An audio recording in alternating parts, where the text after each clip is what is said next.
Imagine if one day you wake up and decide to take all that hurt, all that pain, all that anger, all that anxiety, all that frustration, and just give it to God and say, I'm done.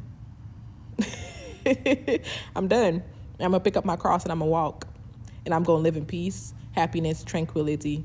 And it don't matter what the situation is, I'm not going to let it get to me. I'm not going to conform to the patterns of this world, which is anger and hate and all this stuff that's not of God. Imagine if you actually woke up and say, you know what? I want to live a life that is worthy of God. I want to live a life that is pleasing to my Creator. Just imagine that. All that unforgiveness, all that hate, all that anger that you carry around in your fleshly self. Imagine if one day you just decide and just say, you know what? That's it. I'm done with it. I'm going to throw it away. Put it at the cross. I'm done. Imagine how peaceful your life will be.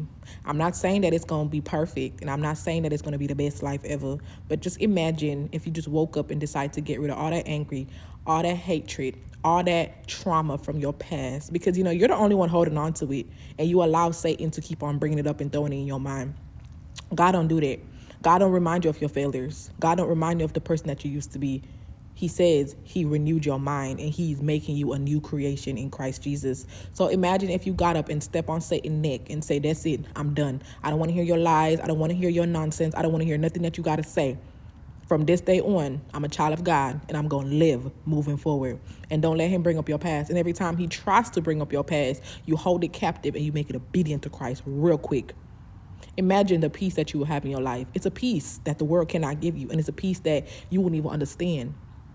Your life ain't going to just be magically perfect. You're still going to have struggles, but you're going to have peace in the struggle.